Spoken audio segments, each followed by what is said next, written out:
ദൈവത്തോട് ഏറ്റുപറയും. വിശ്വാസികൾക്കുണ്ടാകുന്ന മാനസാന്തരത്തിൻ്റെ ഏറ്റവും പ്രധാനമായിരിക്കുന്ന ലക്ഷണം അല്ലെങ്കിൽ ആ മാനസാന്തരത്തിൻ്റെ ഫലം ദൈവത്തോട് അവൻ്റെ ലംഘനങ്ങളെക്കുറിച്ച് പാപങ്ങളെക്കുറിച്ച് ഏറ്റുപറയുക എന്നതാണ്. 38-ാമത്തെ സങ്കീർത്തനത്തിൻ്റെ 18-ാമത്തെ വാക്യം. 38-ാം സങ്കീർത്തനത്തിൻ്റെ 18-ാമത്തെ വാക്യം.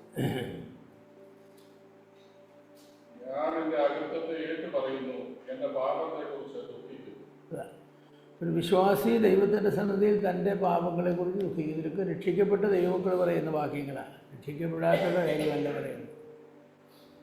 ഈ ദൈവം ചില സന്ദർഭങ്ങളിൽ രക്ഷിക്കപ്പെട്ടവർ പാപം ചെയ്യുമ്പോൾ അവരോട് ഇടപെടും. അപ്പോൾ ഒരു സ്വയപരിശോധന നടത്തി ഇത് എൻ്റെ പാപം നിമിത്തം ദൈവം എന്നോട് ഇടപെടുന്നതാണോ എന്ന് മനസ്സിലാക്കി ദൈവത്തോട് പാപം ഏറ്റു പറയണം. യാക്കോബിൻ്റെ ലേഖനത്തിൽ പറയുന്നുണ്ടല്ലോ, നാം നമ്മുടെ പാപങ്ങളെ ഏറ്റു പറയുന്നുവെങ്കിൽ. യോഹന്നാനും അക്കാര്യം തന്നെ പറഞ്ഞു, യാക്കോബിലെ പാപങ്ങളെ അന്യോന്യം ഏറ്റുപറയുകയാണ്. ദൈവത്തോടുള്ള ഏറ്റുപറച്ചിലാണ് പ്രധാനമായി. പല വിശ്വാസികളും അവർക്ക് ദൈവം അവരുടെ പാപങ്ങൾക്ക് വേണ്ടി അവരെ ശിക്ഷിക്കുമ്പോൾ ഇതെൻ്റെ പാപത്തിന് വേണ്ടിയാണ് എന്ന് അവരെ പരിശോധിച്ച് കണ്ടെത്തി ദൈവത്തോട് ഏറ്റുപറയുന്നില്ല എന്നെനിക്ക് തോന്നാറുണ്ട്. ചില സന്ദർഭങ്ങളിലെങ്കിലും എന്തുകൊണ്ടാണ് ദൈവമക്കളുടെ ഇടയിൽ ഇത്രയധികം രോഗമുണ്ടാകുന്നത് എന്നൊക്കെ ഞാൻ ചിന്തിക്കുമ്പോൾ ഒരുപക്ഷെ അവരുടെ പാപനിമിത്തമാണ്. ഈ പാപം എന്ന് പറയുമ്പോൾ വ്യഭിചാരം ചെയ്യുന്നു, കൊലപാതകം ചെയ്യുന്നു, മോഷ്ടിക്കുന്നു എന്നുള്ളത് മാത്രമല്ല, അതൊന്നും വിശ്വാസികൾ ചെയ്യാൻ പാടില്ലാത്ത പാപങ്ങളാണ്. അതൊക്കെ അവിശ്വാസികൾക്ക് മാത്രമുള്ള കാര്യങ്ങളാണ്. വിശ്വാസികളുടെ തലത്തിൽ അവർ ചെയ്യുന്നതായിരിക്കുന്ന ഒരുപാട് പാപങ്ങളുണ്ട്, ദൈവത്തിന് ഇഷ്ടമില്ലാത്ത ഒരുപാട് കാര്യങ്ങൾ. അങ്ങനെയുള്ള കാര്യങ്ങൾ ചെയ്യുമ്പോൾ ദൈവം നമ്മെ സന്ദർശിക്കുന്ന വഴികളിലൊന്ന് നമുക്ക് നഷ്ടങ്ങൾ വരിക, കഷ്ടങ്ങൾ വരിക, രോഗങ്ങൾ വരിക, ഇങ്ങനെയൊക്കെയുള്ള കാര്യങ്ങളാണ്. അത് പക്ഷേ നാം ഏറ്റു പറയണം. ലൂക്കോസിൻ്റെ സുവിശേഷം 18-ാം അധ്യായത്തിൻ്റെ 13-ാമത്തെ വാക്യത്തിൽ നമുക്കെല്ലാവർക്കും അറിയാവുന്ന വേദഭാഗമാണെങ്കിലും ഒന്ന് വായിക്കുന്നത് നല്ലതാണ്.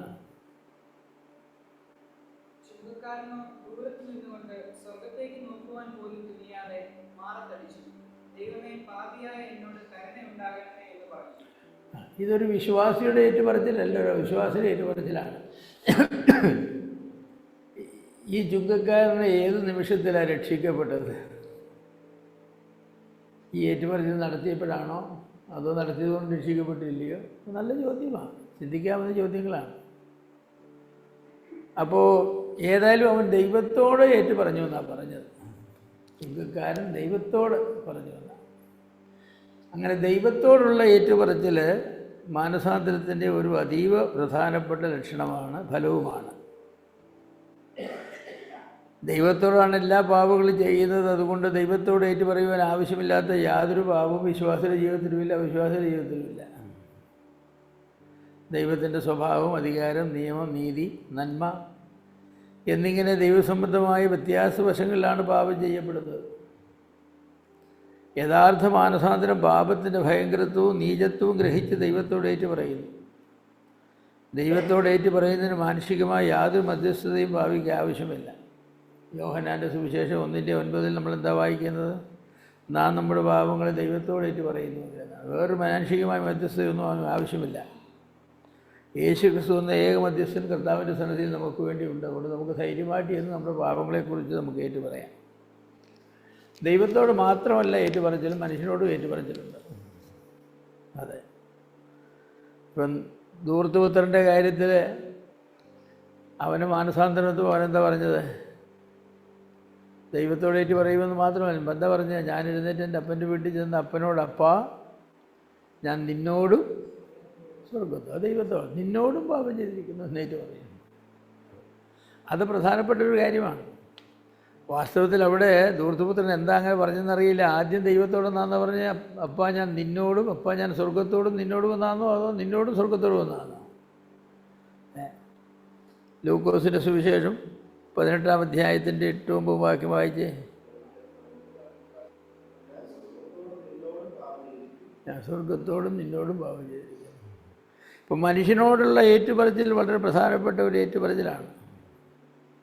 അതെ, മത്തായി സുവിശേഷം 5-ാം അധ്യായത്തിൻ്റെ 23-24 വാക്യങ്ങൾ.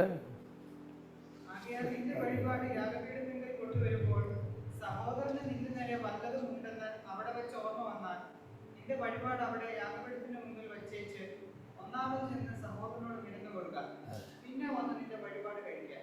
ഒന്നാമത് വന്ന് സഹോദരനോട് തിരന്നുകൊള്ളുക എന്ന് പറഞ്ഞാൽ തൻ്റെ തെറ്റേറ്റു പറയുക.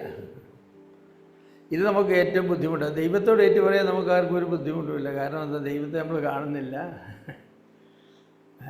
പലപ്പോഴും ദൈവം അത് കേൾക്കുന്നുണ്ടോ എന്ന് പോലും നമുക്ക് ഒരു മാനസികമായി കേൾക്കുന്നു എന്നൊക്കെയുള്ള വിശ്വാസത്തിലൊക്കെ പല കാര്യങ്ങളൊക്കെ പറയുന്നതേ ഉള്ളൂ. അപ്പോൾ ഒന്നാമത് ദൈവത്തോട് ഏറ്റു പറയുക, മനുഷ്യനോട് ഏറ്റു പറയുക, രണ്ടും ആവശ്യമാണ്. ഇത് രണ്ടും നടക്കുന്നില്ല. മനുഷ്യരോടൊക്കെ ഏറ്റു പറയണമെങ്കിൽ ചില ആളുകൾ അതെ എനിക്ക് തെറ്റ് പറ്റിപ്പോയി എന്ന് പറയും.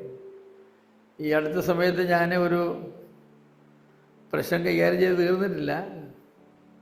അപ്പോൾ ഒരു സഹോദരൻ സഭയിൽ പൊതുവായി ചെയ്തതായിരിക്കും തെറ്റാണ്, അദ്ദേഹം ഞാൻ ചെയ്ത് തെറ്റായിപ്പോയി എന്ന് പറഞ്ഞു, പക്ഷേ എന്നോട് ക്ഷമിക്കണമേ എന്ന് പറഞ്ഞില്ല.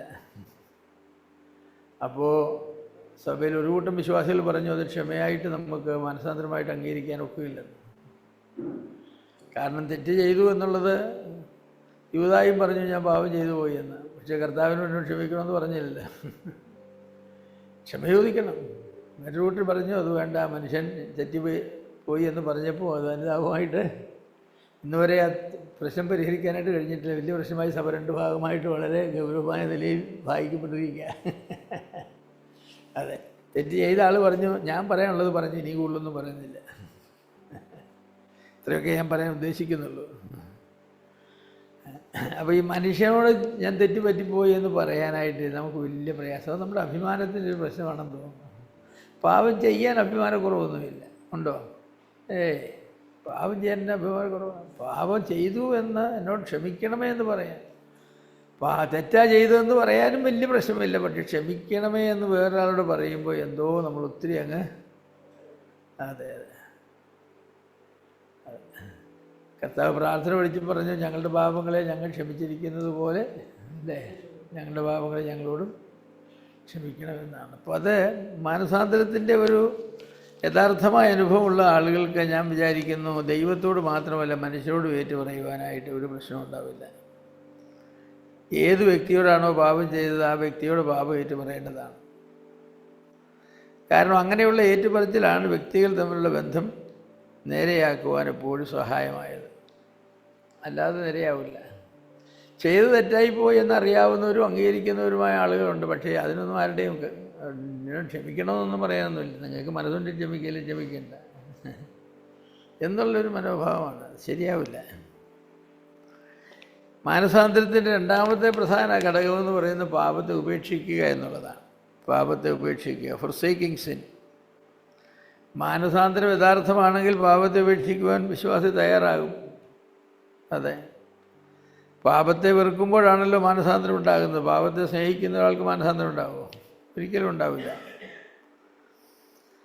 അപൂർവം സാഹചര്യങ്ങളിൽ പാപത്തിന് പൂർണ്ണമായും അടിമയായി തീരുമ്പോൾ പാപത്തെ ഉപേക്ഷിക്കുന്നത് ഒരു പോരാട്ടമായിട്ട് മാറും. മദ്യപാനം, പുകവലി, മറ്റ് മയക്കുമരുന്നുകൾ മുതലായവയൊക്കെ ഉപയോഗിക്കുന്നതായിരിക്കുന്ന ആളുകൾക്ക് അത് തെറ്റാണെന്ന് ബോധ്യമായാലും അത് ഉപേക്ഷിക്കാൻ വലിയ പ്രയാസമാണ്. ഞാൻ സുവിശേഷം രക്ഷിക്കപ്പെട്ട ചില ആളുകൾ ഒരു വർഷങ്ങൾ കൊണ്ടാണ് അവരുടെ പുകവലിയൊക്കെ മാറിയത്. ഞാനിപ്പോഴും ഓർക്കുന്നുണ്ട്. ആദ്യമൊക്കെ അവരെ പുകവലി തുറന്നു, പിന്നെ അത് തെറ്റാണെന്ന് പറഞ്ഞപ്പോൾ അവർ രഹസ്യമായി പുകവലി ചെയ്യാനായിട്ട് തുടങ്ങി. അത് കണ്ടുപിടിച്ച് കഴിഞ്ഞപ്പോൾ പിന്നെ കണ്ടുപിടിക്കാത്ത വിധത്തിൽ അവർ അത് ചെയ്യാനായിട്ട് തുടങ്ങും. ആരെങ്കിലും അത് കണ്ടുപിടിച്ചാൽ വലിയ പ്രശ്നമാണ്. ഇപ്പോഴും ഞാൻ ഓർക്കുന്നുണ്ട്, ഒരു സഭയിലുള്ള സഹോദരൻ, അദ്ദേഹം പുകവലിക്കുന്നുണ്ട് എന്ന് വളരെ വ്യക്തമായിട്ട് എല്ലാവർക്കും അറിയാം, സഭയിലുള്ള എല്ലാവർക്കും അറിയാം. തിരുവത്താഴം കഴിഞ്ഞിട്ട് അദ്ദേഹം അങ്ങനെ റോഡിൽ കൂടെ നടന്ന് കുറേ ദൂരേക്ക് പോകും, മൂത്രമൊഴിക്കാൻ പോകുന്നുള്ള മട്ടിലാണ് പോകുന്നത്. വാസ്തവത്തിൽ തിരിച്ച് വരുമ്പോൾ കുരുമുളകൊക്കെ ചതച്ചാൽ വരുന്നത്. അപ്പോൾ എല്ലാവർക്കും അറിയാൻ ഞാൻ പോയിടാൻ പോയതാണെന്നുള്ളത്. അപ്പോൾ ഈ മനുഷ്യനോട് ഞാൻ പലപ്പോഴും ചോദിച്ചു, സഹോദരൻ പുക വലിക്കുമോ? ഞാൻ പുക വലിക്കുമോ ബ്രദർ എന്ന് ചോദിച്ചു. ഒരു ദിവസം വേറെ ഒരു ടൗണിൽ അദ്ദേഹം എന്തോ ആവശ്യത്തിന് പോയി ഒരു ഹോട്ടലിൽ നിന്ന് ഇറങ്ങി വരുമ്പോൾ വേറൊരു സഹോദരൻ ഹോട്ടലിലേക്ക് ഊണ് കയറി പോയി. ഇദ്ദേഹം ഹോട്ടലിൽ നിന്ന് ഇറങ്ങി വരുമ്പോൾ അവിടെ നിന്ന് തന്നെ ഒരു സിഗരറ്റ് വാങ്ങിച്ച് ഇങ്ങനെ കത്തിച്ച് വരുമ്പോഴാണ് ഈ സഹോദരൻ്റെ മുന്നേ കയറിപ്പോയത്. അപ്പോൾ ഈ കണ്ട സഹോദരൻ വന്ന് സഭയിൽ പറഞ്ഞു. അത് വലിയ ഇഷ്യൂ ആയി. അത് വലിയ ഇഷ്യൂവായി. എന്നെപ്പറ്റി നുണ പറഞ്ഞു എന്നുള്ളതാണ് ഇഷ്യൂ. പിന്നെ അത് പറഞ്ഞു തീർക്കേണ്ട വലിയ ബുദ്ധിമുട്ടാണ്. പിന്നെ ഒരു ദിവസം അദ്ദേഹം പ്രാർത്ഥനായോഗത്തിന് വന്നപ്പോൾ ഞാൻ അദ്ദേഹത്തിൻ്റെ പുറകിലായിരുന്നത്. അദ്ദേഹത്തിൻ്റെ ചെവിയിൽ ഒരു മുറിവീടിയിരിക്കുന്നു. ഞാനതിങ്ങനെ എടുത്ത് ചോദിച്ചു, സാറേ ഈ സാധനം എന്തുവാന്ന് ചോദിച്ചു. അദ്ദേഹത്തിന് ഒന്നും പറയാൻ വയ്യാത്ത ഒരു വല്ലാത്ത പറയില്ലേ, ഒരു ഒരു ഒരു ബോട്ടിൽ നെക്കിൽ വന്നങ്ങ് പെട്ടു. പിന്നെ ഞാൻ വല്ലപ്പോഴുമൊക്കെ വലിക്കും എന്ന് സമ്മതിക്കേണ്ടതായിട്ട് വന്നു. അപ്പോൾ ഈ പാപം മനുഷ്യൻ്റെ മുൻപിൽ ഏറ്റു പറയാൻ ഞാൻ വിചാരിക്കുന്നു, ഓരോ പ്രാവശ്യവും പുകവലിച്ച് കഴിയുമ്പോൾ ദൈവത്തിന് മുൻപിൽ ഏറ്റു പറയുമായിരിക്കും, കുറ്റബോധം കൊണ്ട് ദൈവം എന്നോട് ക്ഷമിക്കണം, ഇത് ലാസ്റ്റ് വലിയ കേട്ടോ എന്ന് പറയുമായിരിക്കും. പക്ഷേ മനുഷ്യൻ്റെ മുൻപിൽ ഏറ്റു പറയാൻ വലിയ പ്രയാസമില്ല. അത് വ്യക്തിത്വത്തിൻ്റെ അതിൻ്റെ ആ വിൽ പവർ എന്ന് പറഞ്ഞ ഒന്നുണ്ടല്ലോ, ഇച്ഛാശക്തി എന്ന് പറയുന്നതിൻ്റെ ബലഹീനത കൊണ്ടാണോ ചില ആളുകൾക്ക് ഇതിൽ കഴിയാത്തത്, അതോ അവർ ഈ പാപത്തെ ഗൗരവമായി എടുക്കാത്തത് കൊണ്ടാണോ എന്നെനിക്കറിയില്ല. ഞാനിപ്പോഴും ഓർക്കുന്നുണ്ട്, നമ്മുടെ ഒരു സഹോദരന് ഭയങ്കര മദ്യപനും ഭയങ്കര പുകവലിക്കാരനുമായിരുന്നു. എല്ലാ രാത്രിയും മദ്യപിച്ച് 4 കാലിൽ 10 മണിയാകുമ്പോൾ വീട്ടിൽ വലിഞ്ഞ് കയറി ചെല്ലുമായിരുന്നു. അപ്പോൾ പുകവലിയാണെങ്കിലും ഒരു 4-5 പാക്കറ്റ് ബീഡിയാണ്, അത് ഒരു ദിവസം വലിക്കുമായിരുന്നു. ഞാനിപ്പോഴും ഓർക്കുന്നുണ്ട് അദ്ദേഹത്തോട് സുവിശേഷം പറഞ്ഞ് അദ്ദേഹം ഏറ്റു പറയുന്നത്. അതിനുശേഷം പോക്കറ്റിൽ കിടന്ന 2 പാക്കറ്റ് ബീഡി എടുത്ത് കളഞ്ഞു. അതിനുശേഷം മരിക്കുന്നത് വരെ അദ്ദേഹത്തും ബീഡിയിലോ സിഗരറ്റിലോ തൊടുകയാട്ട് മദ്യം ഒരിക്കലെങ്കിലും രുചിക്കുകയും ചെയ്തിട്ടില്ല, ഒരു പ്രാവശ്യം പോലും. ജീവിതകാലം മുഴുവൻ 19 വർഷം മുഴുക്കുടിയനായി നടന്ന ഒരു മനുഷ്യന് രക്ഷിക്കപ്പെട്ട ശേഷം അതിൽ പരിച്ഛേദം തന്നിട്ടില്ല. അന്ന് സാക്ഷി പറഞ്ഞു, ഉപേക്ഷിച്ചത് ഉപേക്ഷിച്ചു, എൻ്റെ ദൈവത്തിന് ഇഷ്ടമില്ലാത്തൊരു കാര്യം ഞാൻ ഇനി ചെയ്യില്ല. അപ്പം മനുഷ്യന് കഴിയുമെന്നുള്ളത് എനിക്ക് ഒരു പ്രയാസവും ഇല്ല, അദ്ദേഹത്തിന് കഴിഞ്ഞു. വേറെ ചിലർക്ക് എന്തോ ഒരു പ്രയാസമാണ്. അതവരെ കഴിയാത്തതുകൊണ്ടാണ്, ഈ പാപത്തെ ഗൗരവമായി എടുക്കാത്തതുകൊണ്ടാണെന്ന് എനിക്ക് തോന്നുന്നത്. പാപത്തെ, ഈ മദ്യത്തെയും പുകവലിയെയും കാണേണ്ടത് ഒരു മനുഷ്യൻ അഭേദ്യം കാണുന്നത് പോലെയാണ്. അതുപോലെ തിന്നുകില്ലല്ലോ സുബോധമുള്ളവരാരും, ഇല്ലല്ലോ. കാരണം അത് അവനതിനെ വെറുക്കുന്നു. ഈ പാപത്തെ അതുപോലെ വെറുത്താൽ അത് തൊടുവില്ല. പക്ഷെ അങ്ങനെ കാണുന്നില്ല. ഡയബറ്റിക്കുകാരനോട് കേക്ക് നീ കഴിക്കരുത്, മധുരം നിനക്ക് നല്ലതല്ല എന്ന് പറഞ്ഞപ്പോഴേ ഇച്ചിരി മധുരം കഴിച്ചാൽ വല്ലപ്പോഴും കഴിച്ചാലും, വല്ലപ്പോഴും കല്യാണത്തിന് മുമ്പ് ഒരു കഷ്ണം കഴിച്ചാൽ എന്നൊക്കെ പറയും. എന്ന് പറഞ്ഞാൽ എന്താണെന്ന് ചോദിച്ചാൽ ഈ സാധനത്തോട് സ്നേഹമാണ്. പിന്നെ ഇതിൻ്റെ ആപത്തിനെക്കുറിച്ച് പറഞ്ഞതുകൊണ്ട് ഞാനങ്ങ് സമ്മതിക്കുകയാണ്. എന്നാലും എനിക്കൊരു എക്സെപ്ഷൻ തരണം, വല്ലപ്പോഴും ഒക്കെ ഒന്ന് കഴിക്കാൻ. നമ്മളൊക്കെ അങ്ങനെയല്ല, ഇച്ചിരി ഐസ്ക്രീമൊക്കെ കല്യാണത്തിന് മുമ്പ് കഴിക്കും, വീട്ടിൽ വാങ്ങിച്ച് കഴിക്കില്ല. ഞാനും കഴിക്കും അങ്ങനെ.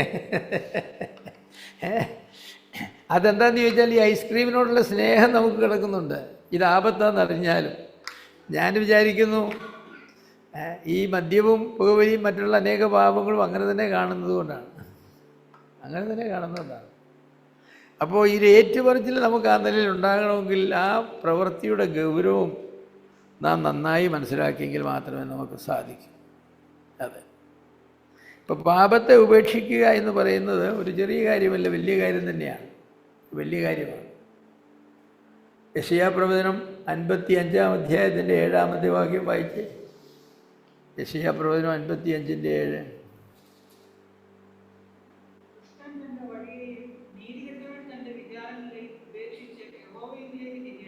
ഉപേക്ഷിച്ച് തിരിയട്ടെന്നാണ്. തിരിഞ്ഞിട്ട് ഉപേക്ഷിക്കട്ടെന്നുമല്ല, ഉപേക്ഷിച്ചിട്ട് തിരിയട്ടെ. മാനസാന്തരത്തിൻ്റെ ഒരു അഭേദ്യ ഘടകമാണ്. ഏത് വിഷയം സംബന്ധിച്ചാണോ മാനസാന്തരം ആവശ്യമായിരിക്കുന്നത് ആ വിഷയത്തെ ഉപേക്ഷിക്കുക. നമ്മൾ പലപ്പോഴും അങ്ങനെയല്ല. നമുക്കിഷ്ടമുള്ള വിഷയമായതുകൊണ്ട് അതെങ്ങനെയെങ്കിലും നീതീകരിക്കുവാനായിട്ട് കഴിഞ്ഞാൽ, ഇപ്പം ഡോക്ടർ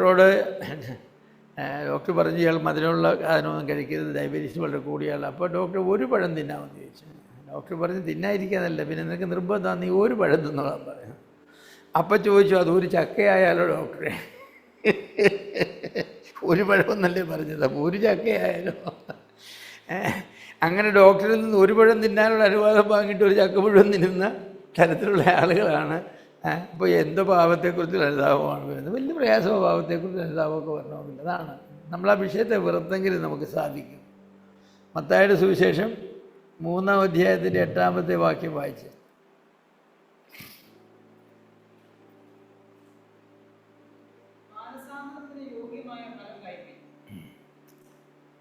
മാനസാന്തരത്തിന് യോഗ്യമായ ഫലം കായ്പി. എന്താ യോഗ്യമായ ഫലം? മാനസാന്തരത്തിന് യോഗ്യമായ ഫലമെന്ന് പറഞ്ഞാൽ മാനസാന്തരപ്പെടുന്നതിന് മുമ്പ് ഈ വൃക്ഷത്തിൽ എന്ത് പഴമാണോ ഉണ്ടായിരുന്നത് ആ പഴം ഇനിയും കായ്ക്കില്ലെന്നുള്ള അതാണ്. അതാ മാനസാന്തരം. പഴയ നാടൻ മാവാണ്, വല്ലപ്പോഴൊക്കെ കായ്ക്കത്തുള്ളൂ. അപ്പോൾ ആരോ പറഞ്ഞു അത് ഗ്രാഫ്റ്റ് ചെയ്താൽ നല്ല മാങ്ങ കിട്ടുമെന്ന്. അപ്പോൾ ഗ്രാഫ്റ്റിംഗ് അറിയാവുന്ന ആൾ വന്നിട്ട് എൻ്റെ തൊലിയൊക്കെ ചെത്തിന്ന് നല്ല പ്രിയൂരിൻ്റെ ഇതൊക്കെ വെച്ച് മേളിൽ വെച്ചാൽ മാവ് അങ്ങനെ മുറിച്ച് കളഞ്ഞു. ഇനി അതിലുണ്ടാകുന്ന മാങ്ങ എന്തായിരിക്കും? പഴയ നാടൻ മാങ്ങ തന്നെയായാലും അല്ല. ആ മാവിനൊരു മാനസാന്തരം ഉണ്ടായതാണ് ഇത് മുറിച്ചിട്ട് വേറൊരു ഗ്രാഫ്റ്റ് സ്വീകരിച്ചു എന്നുള്ളത്. ആ ഗ്രാഫ്റ്റ് സ്വീകരിച്ചാൽ ഏതാണോ ഗ്രാഫ്റ്റ് ചെയ്ത് അതിൻ്റെ മാങ്ങ ഉണ്ടാകുന്നത്. അതുപോലെയാണ് ഈ മാനസാന്തരം എന്ന് പറയുന്നത്. ഏത് വിഷയത്തെക്കുറിച്ച് മാനസാന്തരം ഉണ്ടായത് അവിടെ ഒരു ഗ്രാഫ്റ്റിംഗ് നടത്തുകയാണ്. പിന്നെ അതിന് തക്ക മാനസാന്തരത്തിന് യോഗ്യമായ ഫലമാണ് കാണിക്കേണ്ടത്. അല്ലെങ്കിൽ നമ്മൾ പറയും ഗ്രാഫ്റ്റ് ചെയ്തിട്ടും ഗുണമില്ല, വളവിട്ടിട്ടും ഗുണമില്ല. അത് അങ്ങനെ ഒരിക്കും വല്ലപ്പോഴും പൂക്കും. 2 നാടൻ മാങ്ങ കിട്ടും. അത് പൊളിച്ചിട്ട് വായിലും വെക്കാൻ നോക്കുകയില്ല, അടുത്തിയല്ല നോക്കുകയില്ല എന്ന് പറഞ്ഞതിൻ്റെ കാര്യമാണ്. ചില വിശ്വാസികൾ അങ്ങനെയാണ്. അവരുടെ മാനസാന്തരമൊക്കെ എന്ന് പറഞ്ഞാൽ ഇങ്ങനെയാണ്. ഒരു മാനസാന്തരമൊക്കെ ചെയ്യും, പക്ഷേ പിന്നെ എന്ത് ചെയ്യും? അത് തന്നെ പഴയ ഭാവം തന്നെ ചെയ്യും. എത്രയോ ആളുകൾ പഴയ ഭാവത്തിൽ തന്നെ നിൽക്കുന്നു. 1 തെസ്സലോനിയർ അതിൻ്റെ 10-ാം വാക്യങ്ങൾ വായിച്ചേ. 3-ന്റെ 8-ഉം 10-ഉം നമ്മൾ 8 വായിച്ചായിരുന്നു.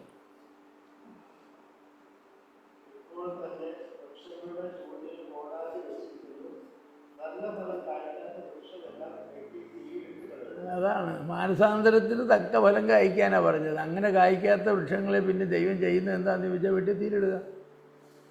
മാനസാന്തരപ്പെട്ടതാണെന്ന് വിചാരിച്ച് വെട്ടി നിർത്തത്തില്ല. മാനസാന്തരത്തിന് തക്ക ഫലം കായ്ച്ചില്ലെങ്കിൽ വെട്ടിത്തീരിടും. വെട്ടിത്തീരിടുക എന്ന് പറഞ്ഞാൽ എന്തൊക്കെയാണോ അതിൻ്റെ അർത്ഥം അതെല്ലാം അതിലുണ്ട്. പിന്നെ അവനെ ദൈവത്തിൻ്റെ തോട്ടത്തിലെ ഒരു വൃക്ഷമായി ദൈവം വെച്ചുകൊണ്ടിരിക്കാൻ ആഗ്രഹിക്കുന്നില്ല. അത്തിവൃക്ഷത്തെക്കുറിച്ച് പറഞ്ഞില്ലേ, വെട്ടിക്കളയാൻ പറഞ്ഞില്ലേ. 1 വർഷം കൊണ്ട് എനിക്ക് സമയം തരാൻ പറഞ്ഞു. ഫലം കായ്ക്കുന്നില്ലേ, വെട്ടിക്കളയാമെന്ന് പറഞ്ഞു. വെട്ടിക്കളയുക മാത്രം. ഫലം കാണാത്തതായിരിക്കുന്ന അത്തിവൃക്ഷത്തോടെ കർത്താവ് എന്താ ചെയ്തത്? നിന്നിൽ നിന്ന് ഇനി ആരും ഫലം തിന്നാതെ പോകേണ്ടത് അന്ന് തന്നെ ഉണങ്ങിപ്പോയി. അതെ, മാനസാന്തരപ്പെട്ടിട്ട് ഫലം കായ്ക്കാത്തതായിരിക്കുന്ന ആളുകളുടെയൊക്കെ അവസ്ഥ അതാണ്. അവസ്ഥയാണ്. അങ്ങനെയുള്ള അനേക ആളുകളുണ്ട്. ഇന്നത്തെ കാലത്തിപ്പോൾ ഞാൻ ആരെയും ഉദ്ദേശിച്ച് പറയില്ല, അങ്ങനെ തെറ്റിദ്ധരിക്കാൻ സാധ്യത ഉള്ളതുകൊണ്ടാണ് ഞാൻ അത്രയും പറഞ്ഞത്. ഇന്നത്തെ കാലത്തിപ്പോൾ മാരകമായിരിക്കുന്ന രോഗങ്ങൾ വന്ന് നിമിഷ നേരം കൊണ്ട് ആളുകൾ മരിക്കുന്നല്ലേ. അപ്പോൾ ഇന്നത്തെ കാലത്ത് അങ്ങനെ മരിക്കുമ്പോൾ എന്തുകൊണ്ടാണ് മരിച്ചതെന്നൊക്കെ ശാസ്ത്രത്തിന് കണ്ടെടുത്താൻ കഴിയുന്നതുകൊണ്ട് ചിലപ്പം പറയും ലിവർ പോയതാണ്, കിഡ്നി പോയതാണ്, ഹാർട്ട് പോയതാണ്, ക്യാൻസറായിരുന്നു, ഇങ്ങനെ ഓരോരോ കാര്യങ്ങൾ പറയും. ആരും ഒരു മനുഷ്യരും ആർക്കും പറയാൻ അനുവാദവുമില്ല. അതേ മാനസാന്തരപ്പെടാൻ ഞാൻ നട്ട് വന്നതാണ്. കാരണം അത് പറയാൻ ആർക്കേ അനുവാദമുള്ളൂ. ഒന്നീ ദൈവത്തിനല്ലേ ആ പാപിക്ക്, ആ മരിച്ച ആളിന്. നമുക്ക് പറയാൻ അവകാശമുണ്ടോ?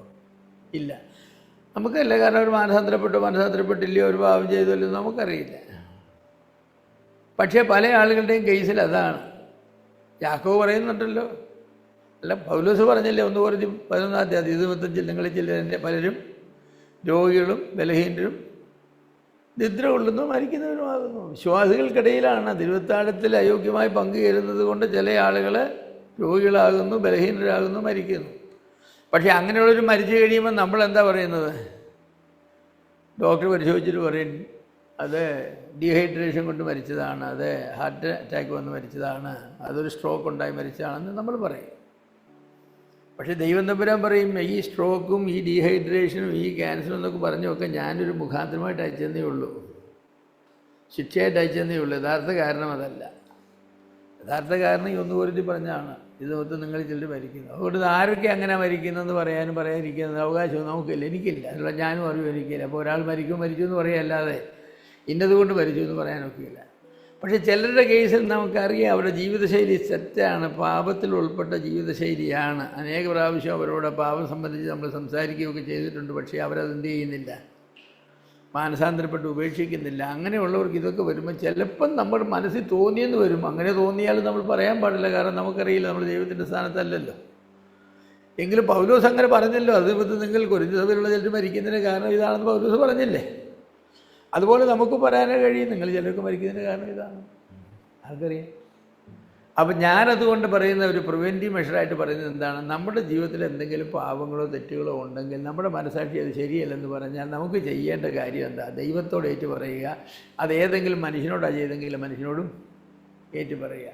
അതൊരു ദുഷിച്ച കാര്യമാണെങ്കിൽ ജീവിതത്തിൽ ഇനിമേൽ അത് ചെയ്യില്ലെന്ന് ഉറപ്പ് വരുത്തി അതിനെ ഉപേക്ഷിക്കുക. എങ്കിൽ നമുക്ക് ഈ ശിക്ഷയിൽ നിന്ന് രക്ഷപ്പെടാനായിട്ട് സാധിക്കും. കാരണം വചനം അങ്ങനെയാണ് പറയുന്നത്, വചനം അങ്ങനെയാണ് പറയുന്നത്. ഇത് നിമിത്തമെന്ന് പറഞ്ഞപ്പോൾ ആ നിമിത്തമെന്ന് പറഞ്ഞതായിരിക്കുന്ന വിഷയം നമ്മൾ കറക്റ്റ് ചെയ്താൽ പിന്നെ മരിക്കേണ്ട ആവശ്യമില്ലല്ലോ, മരിക്കേണ്ട ആവശ്യമില്ലല്ലോ. അത് അങ്ങനെ ഉണ്ടാകും നമുക്കറിയാം. അനന്യാസും സഭയിലും മരിച്ച അങ്ങനെയാണ്.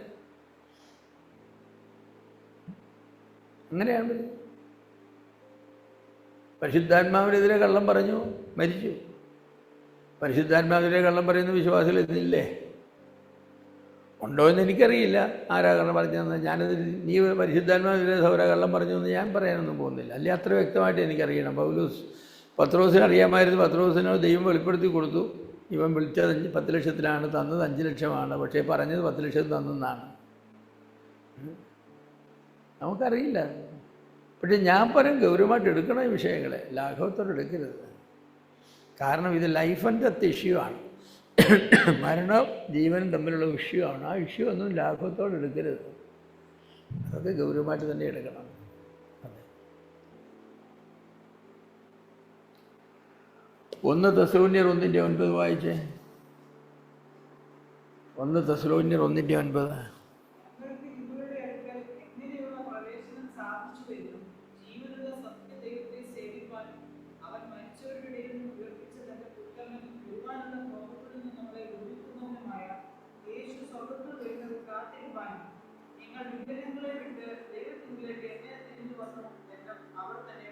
അതാണ്, നിങ്ങൾ വിഗ്രഹങ്ങളെ വിട്ട് ദൈവത്തിങ്കിലേക്ക് എങ്ങനെ തിരിഞ്ഞു വന്നു. അതാണ് ഈ മാനസാന്തരം എന്ന് പറയുന്നത്, ആ തിരിച്ചു വരവ്.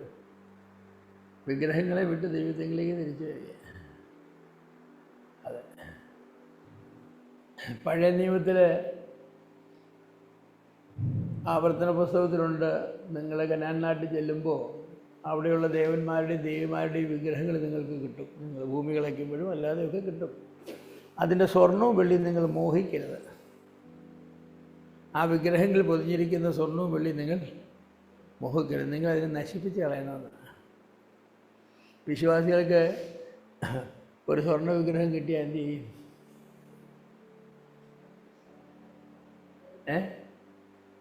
വിശ്വാസികൾക്കൊരു സ്വർണ്ണ വിഗ്രഹം കിട്ടിയാൽ എന്ത് ചെയ്യും? ആരും അറിയാതെ അതിന് പൊതിഞ്ഞ് ഏതെങ്കിലും തട്ടാൻ്റെയൊക്കെ കൊണ്ടുപോയി സ്വർണം ഉരുക്കിയെടുക്കുന്ന ആളുകളുണ്ട്. അവരുടെയൊക്കെ കൊണ്ടുവന്ന് കാണിച്ചിട്ട് 5 ലക്ഷമോ 10 ലക്ഷമോ വാങ്ങിച്ച് പോക്കറ്റ് വെച്ചും കൊണ്ട് സ്തോത്രവും പറഞ്ഞ് നമ്മൾ പോരുമില്ലേ? അങ്ങനെയല്ലല്ലേ? യഹൂദനുള്ള പ്രമാണം ഒരു പൊതുപ്രമാണമല്ലേ? യഹൂദന്മാർക്ക് മാത്രം ഒരു പ്രമാണം, ഒരു പൊതുപ്രമാണമാണ് വിഗ്രഹങ്ങളെ. അതാണ് പുതിയ നിയമത്തിൽ പറഞ്ഞത്, ക്ഷേത്രം വെറുക്കുന്ന നീ വിഗ്രഹത്തെ വെറുക്കുന്ന നീ ക്ഷേത്രം കവർച്ച ചെയ്യുക. ഇത് വിഗ്രഹത്തെ വെറുക്കുന്ന ക്ഷേത്രം കവർച്ച ചെയ്യുക. ആ വിഗ്രഹത്തിന് മുകളിലതായിരിക്കുന്ന സ്വർണ്ണവും വെള്ളി നീ കവർ ചെയ്തെടുക്കുക. അപ്പം ഞാൻ പറഞ്ഞ വിശ്വാസികൾ യഥാർത്ഥമായ ഒരു വേർതിരിവ്, ഒരു മാനസാന്തരം പലപ്പോഴും ഉണ്ടാകുന്നില്ല. ഗവൺമെൻറ് സർവീസിലൊക്കെ ഇരിക്കുമ്പോൾ കൈക്കൂലി വാങ്ങി സ്വത്തുക്കൾ സമ്പാദിച്ച വിശ്വാസികളൊക്കെ ഉണ്ട്. അവരെ പെൻഷൻ പറ്റുമ്പോഴൊന്നും അതൊക്കെ കർത്താവ് തന്ന അനുഗ്രഹമായിട്ടൊക്കെ എടുക്കുക. പിള്ളേരെ പഠിപ്പിക്കാനൊക്കെ ഉപയോഗിച്ചു. പിന്നെ പിള്ളേരുടെ കാലം വരുമ്പം, കൊച്ചുമക്കളുടെ കാലം വരുമ്പോൾ ഡ്രഗ്സ് അടിച്ച് ഓക്കെ അതെല്ലാം അതിൻ്റെ അപ്പുറം കളയുമ്പോൾ എന്തോ പറയാനാ? ഇതുമായിട്ട് ബന്ധപ്പെടുത്തുമോ? ഒന്നുമില്ല. പണ്ട് ചെറുപ്പത്തിൽ വെള്ളം കൊണ്ട് നേടിയത് വെള്ളത്തിൽ പോയെന്നൊരു കഥ പഠിച്ചിട്ടുണ്ടോ? നിങ്ങൾക്ക് പഠിച്ചിട്ടുണ്ടോ? ഞാനിപ്പോഴും ഓർക്കുന്നുണ്ട്. വെള്ളത്തിൽ കൊണ്ട് പാലിൽ വെള്ളം ചേർത്ത് വിൽക്കുന്നതായിരിക്കുന്നത് മനുഷ്യനാണ്. അദ്ദേഹം പാല് കൊണ്ട് വിറ്റിട്ട് കാശും കൊണ്ട് വന്നൊരു മരത്തിൻ്റെ കീഴിൽ ഇരുന്ന് അദ്ദേഹം കാശെല്ലാം കുടഞ്ഞു വെച്ച് എണ്ണുക. എന്നിട്ട് അതൊരു തുണിയിൽ കെട്ടി മാറ്റി വെച്ചിട്ട് അദ്ദേഹം ചെറിയ ശാലം സാപ്പാട് കഴിക്കാനായിട്ട് തുടങ്ങുക. ഒരു ആറിൻ്റെ തീരത്തായിരിക്കുന്നത്. ഒരു കുരങ്ങ് മരത്തിൽ നിന്ന് ഇറങ്ങി വന്ന് കെട്ടെടുത്തുകൊണ്ട് മരത്തെ കയറി. എന്ത് ചെയ്യാൻ? എന്നിട്ട് കഥയാ. അദ്ദേഹം കല്ല് പറക്കി എറിഞ്ഞു. കുരങ്ങ് എന്ത് ചെയ്തു? ഇത് പൊട്ടിച്ചിട്ട്, ഈ കൂട് പൊട്ടിച്ചിട്ട് അതിൻ്റെ അകത്ത് നാണും എല്ലാം പറക്കി വെള്ളത്തിലേക്ക് എറിഞ്ഞു. അവസാനം കഥ പറയുന്നത് വെള്ളം കൊണ്ട് നേടിയത് വെള്ളത്തിൽ പോയി. അന്നത്തെ കഥ നല്ല കഥയാണ്. 3ാം ക്ലാസ് 2ാം ക്ലാസ് പഠിക്കുമ്പോൾ പിള്ളേർ പാഠം പഠിപ്പിക്കാനായിട്ട് പറയുന്ന കഥയാണ്. നല്ല കഥയാണ്. വെള്ളം കൊണ്ട് തെറ്റുക വെള്ളത്തിൽ പോവും. അങ്ങനെയാണ്. നമ്മളങ്ങനെ ഒന്നും എടുക്കരുത്. അന്യമായി ഒന്നും എടുക്കരുത്. ഒരു പൈസ പോലും നമ്മുടെ ജീവിതത്തിൽ ഒരു പൈസ പോലും തെറ്റായി സമ്പാദിച്ചതോ തെറ്റായി നേടിയതോ ഒന്നും ആരുത്. ഒരു വിധത്തിൽ. അതാ ഇവിടെ പറഞ്ഞിരിക്കുന്നത്. നമ്മൾ വിഗ്രഹങ്ങളിൽ നിന്നും അതിൻ്റെ മാലിന്യങ്ങളിൽ നിന്നും നമ്മൾ പരിപൂർണമായി വേർതിരിഞ്ഞ് ജീവനുള്ള ദൈവത്തെ സേവിക്കാൻ പോവുക. ജീവനുള്ള ദൈവത്തെ സേവിക്കുമ്പോൾ എങ്ങനെയാണ്? ജീവനുള്ള ദൈവത്തെ സേവിക്കുമ്പോൾ പഥ്യം അനുസരിച്ച് ഈ പഴയ ആയുർവേദത്തിലൊക്കെ ലേഹ്യം സേവിക്കുന്നതിന് മുമ്പ് ഡോക്ടർ എന്താ പറയുന്നത്? നിങ്ങൾ ഇപ്പം കഴിച്ച് വന്ന മത്തിയും ചാളയും അതും ഇത് പുളിയെല്ലാം നിർത്തണം. നിർത്താൻ. എന്നിട്ട് പിന്നെ എന്ത് ചെയ്യണം? ഈ ലേഹ്യം നിങ്ങൾ രാവിലെ സൂര്യോദയത്തിന് മുമ്പ് എഴുന്നേറ്റ് ഒരു സ്പൂണ് ചൂടുവെള്ളത്തോടു കൂടെ കുടിക്കണം. അത് കഴിഞ്ഞിട്ട് 1 മണിക്കൂറത്തേക്ക് ആഹാരമൊന്നും കഴിക്കരുത്. വൈകിട്ട് അതുപോലെ തന്നെ എല്ലാ ആഹാരവും കഴിഞ്ഞിട്ട് കിടക്കാൻ പോകുന്നതിന് മുമ്പ് നിങ്ങളൊരു സ്പൂൺ എടുത്ത് കഴിക്കണം. അതിനായി പഥ്യം എന്ന് പറയുന്നത്.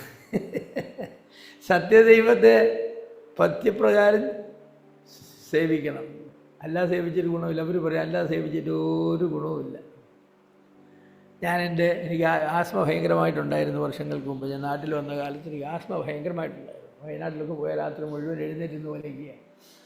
അപ്പോൾ എന്നോടൊരു പ്രായമുള്ള അപ്പച്ചൻ പറഞ്ഞു, എന്നെ ചികിത്സിച്ച ഒരു നല്ല വൈദ്യരുണ്ടെന്ന് പറഞ്ഞു. അത് ഒല്ലൂരുള്ള മൂസ് വൈദ്യൻ, നാരായണൻ മൂസ്, വലിയ ഫേമസ് വൈദ്യനാണ്. എന്നെ കൊണ്ട് നാരായണ മൂസിനൊക്കെ പോയി. നാരായണ മൂസ് പറഞ്ഞു സാറിൻ്റെ ജീവിതത്തെക്കുറിച്ചൊക്കെ എന്ന് പറഞ്ഞ് ജീവിതശൈലിയെക്കുറിച്ചൊക്കെ പറഞ്ഞു. അപ്പോൾ ഞാൻ പറഞ്ഞു എൻ്റെ ജീവിതശൈലി ഞാൻ സാധാരണ 4 മണിക്ക് എഴുന്നേക്കും, ചിലപ്പോൾ 2 മണിക്ക് എഴുന്നേക്കും. വയനാട്ടിലും അവിടെ കയറും. എനിക്ക് പരിപാടിക്ക് പോകേണ്ടതാണ്. ഞാനൊരു 2-6 കിലോമീറ്റർ നടന്നിട്ട് തൃശ്ശൂരിൽ പോയി ട്രെയിൻ പിടിച്ച് ഞാനവിടെ ചെല്ലും. ഇങ്ങനെയാണ്. രാത്രി 8 മണി വരെ 9 മണി വരെ പരസ്യവും മഞ്ഞത്ത് നിന്ന് പ്രസംഗിക്കും. അത് കഴിഞ്ഞിട്ട് പിന്നെ വീട്ടിൽ വരും. എന്തെങ്കിലും കുളിച്ച് കഴിഞ്ഞു. ഇതൊക്കെ പറഞ്ഞു കഴിഞ്ഞപ്പോൾ പറഞ്ഞു സാറിനെ ഞാൻ ചികിത്സിക്കില്ലെന്ന് പറഞ്ഞു. അതെ, എനിക്ക് നാണക്കേടാന്ന് പറഞ്ഞു. ഞാൻ ചോദിച്ചാൽ ഡോക്ടർക്ക് എന്നാ നാണക്കേട്? അതെ, സാർ എല്ലാവരോടും പറയും നാരായണ മൂസിൻ്റെ ചികിത്സയിലാണെന്ന് പറഞ്ഞ് അവിടെ ഇരുന്ന് വലിക്കും. സാറ് ചെയ്യുന്നത് മുഴുവനും പഥ്യക്കേടാണ്. ആസ്മ രോഗികൾക്ക് ചെയ്യേണ്ടത്. ഞാൻ പറയുന്ന പോലെ ചെയ്യാമോ എന്ന് ചോദിച്ചു. എന്താ ഡോക്ടറെ കേൾക്കട്ടെന്ന് പറഞ്ഞു. 5 മണിക്ക് മുമ്പ് മുറി കയറണം. ജനലും കതവും എല്ലാം കുട്ടി അടയ്ക്കണം.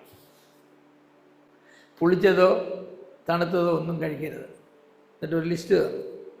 രാവിലെ 8 മണി കഴിയാതെ പുറത്തിറങ്ങരുത്. മഞ്ഞെല്ലാം പോയി എല്ലാം.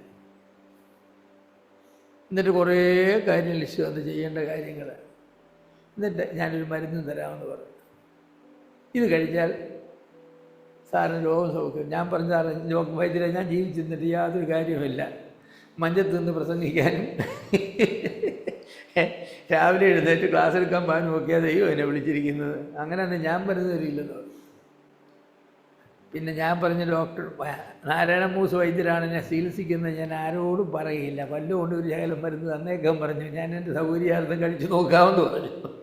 അദ്ദേഹം എനിക്ക് ഒരു 100 ഗ്രാം പൊടി തന്ന 1000 രൂപ വാങ്ങി. അത് വലിയ വില 10000 രൂപ. അങ്ങനെ എനിക്കൊരു ഗുണവും ഉണ്ടായില്ല. കാരണം ഞാൻ പഥ്യം തെറ്റിച്ചു. അതുകൊണ്ട് ഞാൻ ആരോടും നിങ്ങളോടാണ് പറയുന്നത് നാരായണ മൂസനെ ചികിത്സിച്ചാന്ന്. അദ്ദേഹത്തിൻ്റെ കുഴപ്പം കൊണ്ടല്ല, എൻ്റെ കുഴപ്പം എന്ന് പറഞ്ഞ പോലെയാണ്. ഈ പഥ്യവചനപ്രകാരം സത്യദൈവത്തെ സേവിക്കാനായിട്ട് മാനസാന്തരപ്പെട്ട് വന്നതായിരിക്കുന്ന നമ്മൾ ഈ പഥ്യമെല്ലാം തെറ്റിച്ച് മരുന്ന് കഴിച്ചിട്ട് വല്ല കാര്യമുണ്ടോ? സ്വർഗസ്ഥനായ പിതാവെ രാവിലെ പ്രാർത്ഥിക്കും. അതിനുശേഷം എങ്ങോട്ടാണ് പോകുന്നത്? നമ്മുടെ കച്ചവടം നടത്താനാണ് പോകുന്നത്. എങ്ങനെ കച്ചവടം നടത്തുന്നത്? വെള്ളിക്കോൽ ഇങ്ങനെ പിടിക്കും. അപ്പോൾ പിടിക്കുമ്പോൾ ഈ വിരലും കൊണ്ട് വെള്ളിക്കോൽ ഇങ്ങനെ തള്ളു കൊടുക്കും. അപ്പോൾ എന്ത് ചെയ്യുമെന്നറിയാമോ? ഈ തട്ട് ഈ കിലോ കിടക്കുന്നിടത്തായിരിക്കും എപ്പോഴും താണ് കിടക്കുന്നത്. ഇപ്പോഴും പിന്നെയും കശുവണ്ടി വാരിയിട്ടുകൊണ്ടിരിക്കണം. അനുഗ്രഹം പ്രാപിക്കുമോ? അനുഗ്രഹം പ്രാപിക്കുകയില്ല. അതുകൊണ്ട് വിറ്റ് കാശ് കിട്ടിയാലും അതെന്ത് ചെയ്യും? എന്നിട്ട് കുരങ്ങൻ്റെ കഥ പറഞ്ഞാൽ അങ്ങ് പോവും. ഈ യഥാർത്ഥമായ മാനസാന്തരപ്പെട്ടവരുടെ ജീവിതത്തെ നോക്കിയാൽ നമുക്കത് കാണാനായിട്ട് സാധിക്കും. ഒറ്റ പ്രയാസമില്ല, അവരുടെ ജീവിതത്തെ നോക്കിയാൽ കാണാം. അതിൻ്റെ സത്യസന്ധതയും നേരായ പോക്കും വാക്കുകളിലെ വ്യത്യാസവും എല്ലാം ഞാൻ മുമ്പേ പറഞ്ഞ കുഞ്ഞേട്ടൻ്റെ ജീവിതത്തെ പോലെയാണ്. നോക്കിയാൽ അറിയാം. മരിക്കുന്നത് മരിച്ചുപോയി, ക്യാൻസർ വന്ന് മരിച്ചു, അതിനെ വർഷങ്ങൾക്ക് ശേഷമാണ്.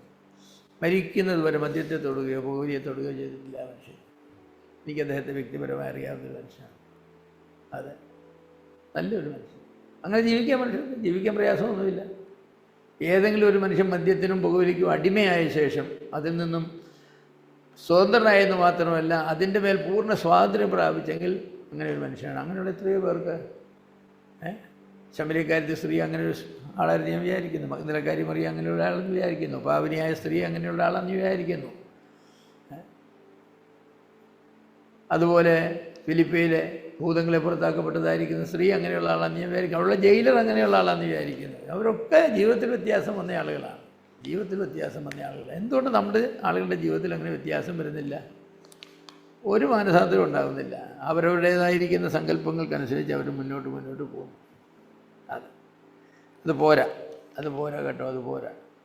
അപ്പോസ്തല പ്രവൃത്തി 26 അധ്യായത്തിന് 18 വാക്യം വായിച്ചേ. അപ്പോസ്തല പ്രവൃത്തി 26:18.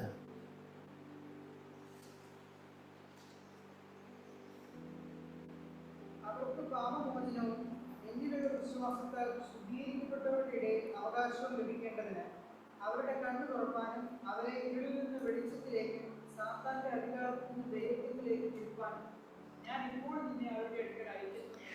പൗലോസിനെ രക്ഷിച്ച ജാതികളിലേക്ക് അയക്കുന്നത് എന്താണെന്നറിയാം? അവർക്ക് മാനസാന്തരം നൽകാൻ. ആ മാനസാന്തരം നന്നായിട്ട് പാപത്തിനെതിരെ പ്രസംഗിക്കണം. നമ്മൾ പാപത്തിനെതിരെ ഒന്നും പ്രസംഗിക്കില്ല. നമ്മൾ പാപത്തെയൊക്കെ താങ്ങി ഒരുമാതിരിയൊക്കെ, അതെ, ആർക്കും ബുദ്ധിമുട്ടുണ്ടാകാത്ത പറയില്ലേ, ഇലയ്ക്കും മുള്ളിലും കേടുവരാതെ.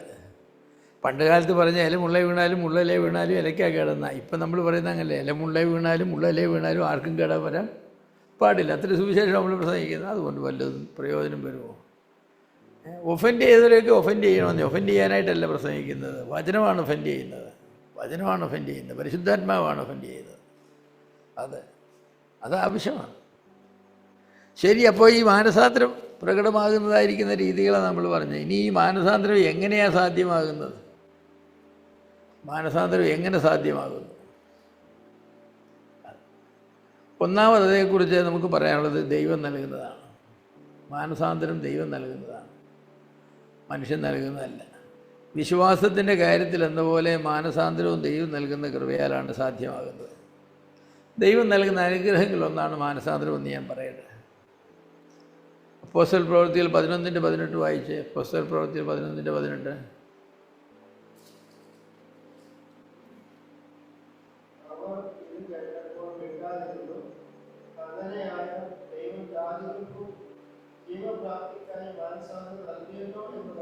ദൈവം ജാതികൾക്കും മാനസാന്തരം നൽകിയല്ലോ എന്ന് പറഞ്ഞ് അവർ ദൈവത്തെ സ്തുതിച്ചു.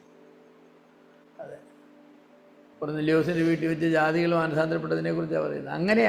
എങ്ങനെയായാൽ അവർ വചനം കേട്ടു, ദൈവത്തിൻ്റെ ആത്മാവ് അവരുടെ മേൽ വന്നു, അവർ കർത്താവിൻ്റെ നാമത്തിൽ സ്നാനമേറ്റു. ആ വിവരം യെരുശലേമിലെ യഹൂദന്മാരുടെ ഇടയിൽ ചെന്ന് പറഞ്ഞപ്പോൾ അവർ പറഞ്ഞു, അങ്ങനെയായാൽ ദൈവം ജാതികൾക്കും മാനസാന്തരം വരുത്തില്ല. ദൈവമാണ് ഈ മാനസാന്തരം നൽകുന്നത്. നമ്മൾ ഈ മാനസാന്തരം അടിച്ചേൽപ്പിക്കാനായിട്ട് എത്ര ശ്രമിച്ചാലും മാനസാന്തരപ്പെടില്ല. ചില മനുഷ്യരോടൊക്കെ പോയി നടാവും, ഞാൻ തെറ്റാന്ന് ഞങ്ങൾ സമ്മതിക്കുന്നൊക്കെ പറയും. അങ്ങ് സമ്മതിക്കടാ, ഇത് തെറ്റാന്ന് വചനം പറയുന്നില്ലേ? എവിടെ സമ്മതിക്കാനാണ്?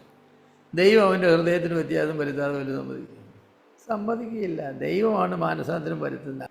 മാനസാന്തരം എന്ന് പറയുന്ന കാര്യം അങ്ങനെയാണ്. നമ്മൾ മാനസാന്തരപ്പെട്ടു എന്നൊക്കെ നമ്മൾ പറയും, നമ്മൾ വിശ്വസിച്ചു എന്ന് പറയും. പക്ഷേ എവിടുന്ന വിശ്വാസം കിട്ടിയത്, എവിടുന്ന മാനസാന്തരം കിട്ടിയത്? ദൈവം തന്നതാണ്, അല്ല എവിടുന്ന് തരാൻ? 2 തിമോത്തിയോസ് 2:25 വായിച്ച്. 2 തിമോത്തിയോസ് 2:25.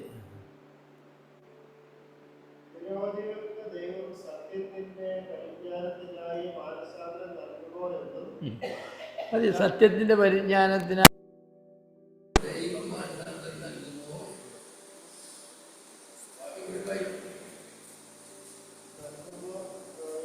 പിശാചിനെ പിടിപെട്ട് കൊല്ലുന്നവരാകിയാൽ അവർ സുബോധം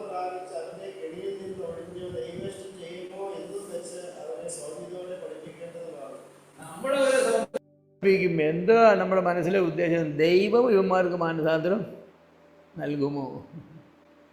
നമ്മൾ മാനസാന്തരം വരുത്താനായിട്ട് ശ്രമിക്കരുത്. ശ്രമിച്ച് നമ്മൾ വെറുതെ പരാജയമാകും. നമ്മളെ കൊണ്ടൊന്നും സാധിക്കില്ല. ഒരു പാപിയായ മനുഷ്യന് മാനസാന്തരം വരുത്താൻ, ഒരു പാപിയായ വിശ്വാസിക്ക് മാനസാന്തരം വരുത്താൻ നമുക്ക് സാധിക്കുകയില്ല. നമുക്ക് ഒത്തിരി പറഞ്ഞുകൊണ്ടിരിക്കുക. പണ്ട് ഒരു ബന്ധുക്കോസ് സമുദായക്കാർ പേരൊന്നും പറയുന്നില്ല, പത്തനാപുരം എന്ന് പറയുന്ന ദേശത്ത് ഒരു മഹാകുടിയനായ മനുഷ്യനുണ്ടായിരുന്നു. ഒരു ക്രിസ്ത്യാനി എന്ന് പറഞ്ഞ ക്രിസ്തുമതത്തിൽപ്പെട്ട ഒരുത്തനാണ്. അവൻ കുടിയും മാത്രമല്ല എല്ലാവിധ പാപങ്ങളും 10 കൽപ്പനകൾ ലംഘിച്ച് ജീവിക്കുന്നവനാണ്. അവനെക്കൊണ്ട് ക്രിസ്ത്യാനികൾ അങ്ങ് പൊറുതി പൊട്ടി. അപ്പോൾ ഈ ഒരു ബന്ധുക്കോസ് ഗ്രൂപ്പുകാർ അവനെ പിടിച്ചു, അവനെ സ്വാധീനിച്ച് കൊണ്ടുവന്നു. അവരൊരു കാത്തിരിപ്പ് യോഗത്തിൽ അവൻ മാനസാന്തരം വരുത്താൻ വേണ്ടിയാണ്. അങ്ങനെ അവർ കൊണ്ടുവന്ന മാനസാന്തരപ്പെടുത്താൻ 19 പാസ്റ്റർമാരും സ്ത്രീകളും എല്ലാം വെള്ളവീട് ധരിച്ചവരെല്ലാം ചുറ്റും ഇരുന്ന് വഴിയടിച്ച് പാട്ടുമൊക്കെയായി പ്രവചനമായി പരിശുദ്ധാത്മാവ് വരുന്നു, ഇപ്പം മാനസാന്തരപ്പെടും, ഇപ്പം മത്തായി മാനസാന്തരപ്പെടും എന്നൊക്കെ പറഞ്ഞ് ഭയങ്കര പ്രവചനം. ഇങ്ങനെ ഒരു വെളുപ്പിൽ 3 മണിയായി. 3 മണിയായപ്പോൾ മത്തായി എഴുന്നേറ്റു, സ്തോത്രം പറഞ്ഞു, ഞാനൊരു ദർശനം കണ്ടെന്ന് പറഞ്ഞു. ഓ ഹല്ലേലൂയ ഹല്ലേലൂയ, ദൈവം പ്രവർത്തിക്കാൻ പോകല്ലേ. ദൈവം ഒരു സിംഹാസനത്തിൽ വെള്ളവസ്ത്രധാരിയായി ദൈവം ഇരിക്കുന്നു. ആ ദൈവത്തിന് ചുറ്റും വെള്ളവസ്ത്രം ധരിച്ച കുറേ പാസ്റ്റർമാരും കുറേ അമ്മച്ചിമാരും ഇരിക്കുന്നു. എന്നിട്ട് ദൈവം അവിടെ ഒന്ന് പറഞ്ഞു, നീതിമാന്മാരെ വിളിപ്പാനല്ല പാപികളെ വിളിപ്പാനത്ര ഞാൻ വന്നത്. അതുകൊണ്ട് അധ്വാനിക്കുന്നതിനും ഭാരതി പോകുന്നതിനും എൻ്റെ അടുക്കിലേക്ക് വരുകയെന്ന് പറഞ്ഞു.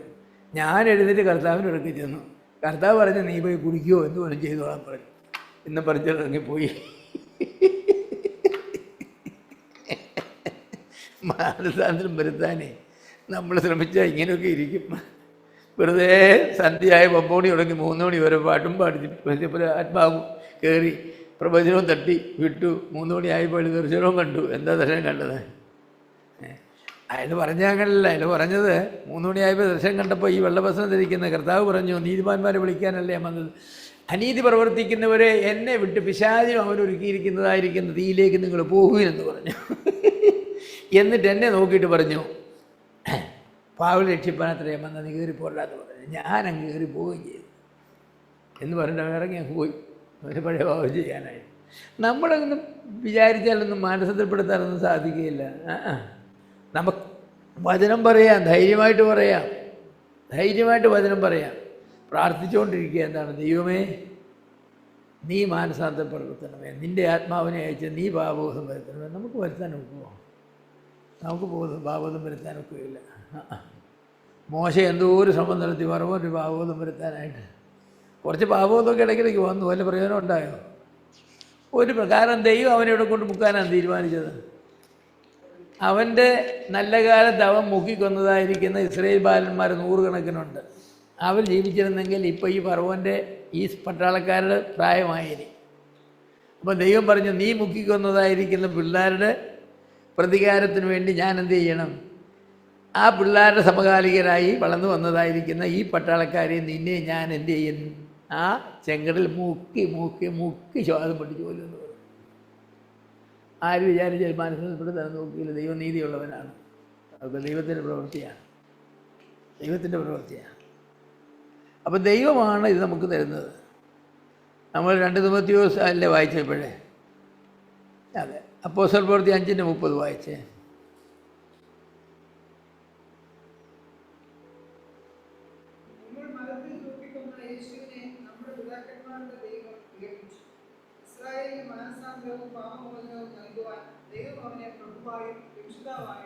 അതെ, ഇസ്രായേൽ മാനസാന്തരപ്പെടുവാനെന്നല്ല, ഇസ്രായേലിന് മാനസാന്തരം നൽകുവാൻ ദൈവം അവനെ പ്രഭുവാക്കി വെച്ചു. മാനസാന്തരം എന്ന് പറയുന്നത് നൽകപ്പെടുക. നമ്മോട് ആജ്ഞാപിക്കുമ്പോൾ നിങ്ങൾ മാനസാന്തരപ്പെടുക എന്നാണ് പറയുന്നതെങ്കിലും അതിൻ്റെ ഉത്ഭവസ്ഥാനം എവിടുന്നാണെന്നറിയാം? ദൈവത്തിൽ നിന്നാണ്. അപ്പോൾ ഒരാൾ മാനസാന്തരപ്പെടുന്നില്ലെങ്കിൽ അവന് കഴിവില്ലാഞ്ഞിട്ടൊന്നും പറയേണ്ട കാര്യമൊന്നും, ഇതൊന്നും നമുക്ക് പറയേണ്ട കാര്യമില്ല. നമ്മൾ ദൈവത്തോട് പ്രാർത്ഥിക്കുക, ദൈവം അവന് മാനസാന്തരം കൊടുക്കണമേ, അവന് മാനസാന്തരം കൊടുക്കണമേ, അവന് മാനസാന്തരം കൊടുക്കണമേ. പാവബോധം കൊടുക്കണം. പാവബോധം മുതലേ മാനസാന്തരം വരുമോ? അവന് പാവബോധം കൊടുക്കണം. പ്രവൃത്തികൾ 3:26 വായിച്ചേ. പ്രവൃത്തികൾ 3:26. ക്രിസ്തുവായ യേശുവിനെ എഴുന്നേൽപ്പിച്ച് ഓരോരുത്തരെ അവനവന്റെ അകൃത്യങ്ങളിൽ നിന്ന് തിരിക്കുന്നതിനാൽ നിങ്ങളെ അനുഗ്രഹിക്കേണ്ടതിന് അവനെ അയച്ചിരിക്കുന്നു. ഓരോരുത്തരെയും അവനവൻ്റെ അകൃത്യങ്ങളും തിരിക്കുക, അതിനെ ഈ മാനസാന്തരം എന്ന് പറയുന്നത്. കർത്താവായ യേശു ക്രിസ്തുവിനെ ഈ ഭൂമിയിലേക്ക് അയച്ചതിൻ്റെ ഉദ്ദേശം അതാണ്, മനുഷ്യരെ അവരുടെ അകൃത്യങ്ങളിൽ നിന്ന് തിരിക്കുക. മാനസാന്തരം എന്ന് പറയുന്ന വലിയൊരു ജോലിയാണ്. ചില ആളുകളെ മാനസാന്തരപ്പെടുത്താനായിട്ട് നമ്മൾ ശ്രമിക്കില്ലെന്ന് ഞാൻ പറയില്ല, ശ്രമിക്കണമെന്ന് ഞാൻ പറയില്ല. കാരണം ദൈവമാണ് നൽകുന്നത്. പ്രാർത്ഥിക്കണം, സുവിശേഷം പറയണം, പാപത്തിനെതിരെ പ്രസംഗിക്കുകയും വേണം. മാനസാന്തരപ്പെടുത്താനായിട്ട് നമ്മൾ ശ്രമിക്കരുത്. നമ്മുടെ നല്ലൊരു പ്രയോഗം ഉണ്ടല്ലോ, ഞെക്കിപ്പഴിപ്പിക്കുക എന്ന് പറയും. അതായത് പൊട്ടുവാങ്ങ എടുത്താലും 50 പ്രാവശ്യം ഞെക്കിക്കഴിഞ്ഞാൽ പിന്നെ അടുത്ത് വരുന്ന ആൾ കേൾക്കും പറയും, നന്നായിട്ട് പഴുത്താന്ന് പറയും, അല്ല നന്നായിട്ട് പഴുത്താന്ന് പറയും. പഴുത്ത് മാങ്ങി ഞെക്കുള്ളൂ പോയി നന്നായിട്ട് ഞെക്കുള്ളൂ പറയും. ഞെക്കിപ്പഴിപ്പിച്ചാൽ അവരും തിന്നാൻ കൊള്ളാമോ? ഞെക്കിപ്പഴിപ്പിച്ച് പൊട്ടുവാങ്ങ ഞെക്കിപ്പഴിപ്പിച്ചാൽ തിന്നാൻ കൊള്ളാം? തിന്നാൻ കൊള്ളുമില്ല. അതൊന്നും മാനസാന്തരമല്ല. അതിന് പഴുക്കേണ്ട ഒരു കാലമുണ്ട്. അതങ്ങനെ പഴുത്തോളും. ദൈവത്തിൻ്റെ ആത്മാവ് പ്രവർത്തിക്കുമ്പോൾ ഭാവബോധം വരും. ദൈവത്തിൻ്റെ ആത്മാവ് കണ്ണുകളെ തുറക്കും. പാപത്തെക്കുറിച്ചും അകൃത്യങ്ങളെക്കുറിച്ചും ബോധം വരും. ദൈവം അവന് മാനസാന്തരം കൊടുക്കും. അങ്ങനെയൊക്കെയാണ് മാനസാന്തരപ്പെടുന്നത്. പിന്നെ അതിന് ദൈവം ഉപയോഗിക്കുന്ന മുഖാന്തരം എന്ന് പറയുന്നത് ദൈവത്തിൻ്റെ വചനമാണ്. അപ്പോസ്തല പ്രവൃത്തി 2:37, 38, 41. അപ്പോസ്തല പ്രവൃത്തി 2:37, 38, 41.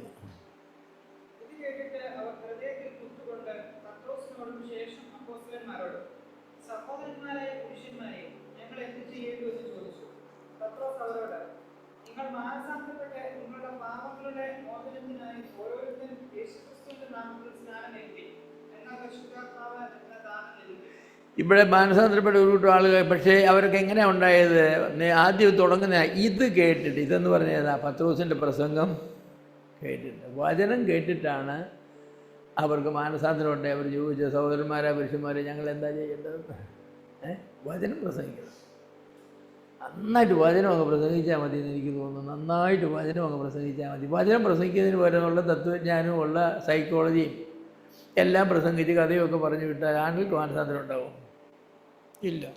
ഇന്നത്തെ കാലത്ത് ആളുകളെ കൊണ്ട് തീരുമാനം എടുപ്പിക്കാനാണ് പ്രസംഗികൾ, സുവിശേഷ പ്രസംഗങ്ങൾ ശ്രമിക്കുന്നത്. മേക്ക് എ ഡിസിഷൻ, ഒരു തീരുമാനം എടുക്കുക. മാനസാന്തരപ്പെടാനല്ല, മാനസാന്തരത്തേക്ക് മിണ്ടുകയില്ല. ഒരു തീരുമാനം, മേക്ക് എ ഡിസിഷൻ. ആരിന്ന് രാത്രി കർത്താവിന് വേണ്ടി ഒരു തീരുമാനം എടുക്കും?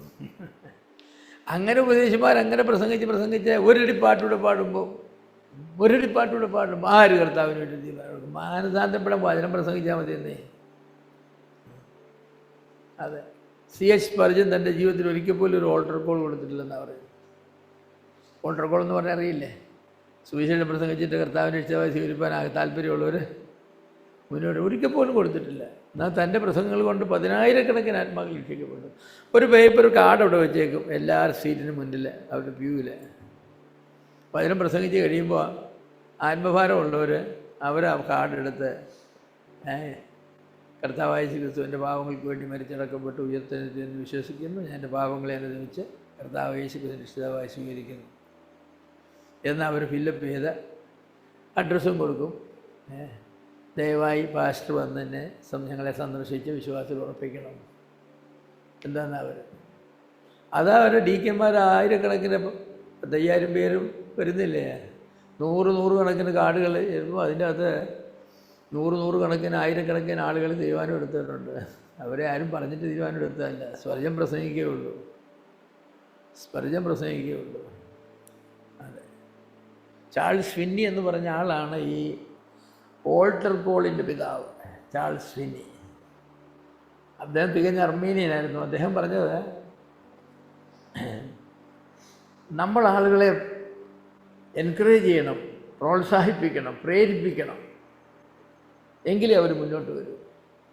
അതിന് നാം ഇച്ചിരി സൈക്കോളജിക്ക് ഉപയോഗിക്കണമെന്നാണ് പറഞ്ഞത്. പാട്ടുകളൊക്കെ കുറച്ച് സോഫ്റ്റായിട്ട്, ഓർഗനൊക്കെ വായിക്കുന്നത്, ഓൾട്ടർ കോൾ കൊടുക്കുന്ന സമയത്ത് ഓർഗനൊക്കെ വായിക്കുന്നത് വളരെ ശാന്തമായിട്ട് ഓർഗനൊക്കെ വായിച്ച്. പിന്നെ ഇതിൻ്റെ ലീഡേഴ്സുണ്ട്. ലീഡേഴ്സായിട്ടുള്ളവരായിരിക്കും ഏറ്റവും മുന്നേ ഇരിക്കുന്നത്. അവരാദ്യം അങ്ങ് എഴുന്നേക്കും. മുന്നോട്ട് വരട്ടെ എന്ന് പറയുമ്പോൾ അവർ എഴുന്നേക്കുന്നത്. എന്നിട്ട് അവർ പുറമോട്ട് തിരിഞ്ഞ് അപ്പം അവരും പറയുന്നു. അങ്ങനെ ആളുകൾ പോയി, 100 കണക്കിന് ആളുകൾ പോകും. അതെ, അതൊക്കെ വേണമെന്നാണ് അദ്ദേഹം പറഞ്ഞത്. അങ്ങനെയൊക്കെ ആളുകളെ നമുക്ക് രക്ഷയിലേക്ക് നടത്താൻ ഒക്കുമെന്നാണ് പറഞ്ഞത്. ആ ചാൾസ് ഫിന്നിയുടെ കാലശേഷം ഈ പരിപാടിയൊക്കെ വളരെയധികം ഇന്നും മുന്നോട്ട് പോകുന്നുണ്ട്. അതെ,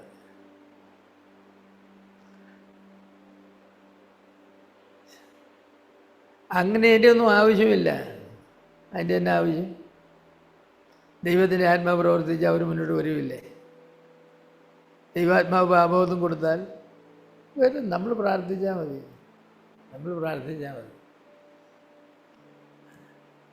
പ്രസംഗി ഒരു വാക്ക് പറയുന്നതിന് കുഴപ്പമൊന്നുമില്ല. കർത്താവിൻ്റെ രക്ഷിതാവായി സ്വീകരിക്കാൻ തീരുമാനിച്ചവരോ താല്പര്യപ്പെടുന്നവരോ അല്ലെങ്കിൽ നിങ്ങൾക്ക് നിങ്ങളുടെ സാഹചര്യത്തിൽ കൗൺസിലിംഗ് വേണ്ടവരോ മുന്നോട്ട് വന്നാൽ ഞങ്ങളത് നൽകുന്നതിന് താല്പര്യമുള്ളവരായിരിക്കും. ഇവിടെ വോളണ്ടിയേഴ്സ് ഉണ്ട്, അവരെ കോൺടാക്ട് ചെയ്യുമെന്ന് പറഞ്ഞാൽ ആളുകൾ വരും, അവരെ കോൺടാക്ട് ചെയ്യും, അടുത്ത മുറിയിൽ പോകും, അവരോട് വ്യക്തിപരമായി സുവിശേഷമൊക്കെ പറഞ്ഞ് അവർ ചിലപ്പോൾ തീരുമാനമൊക്കെ എടുക്കുമ്പോൾ നല്ല കാര്യമാണ്.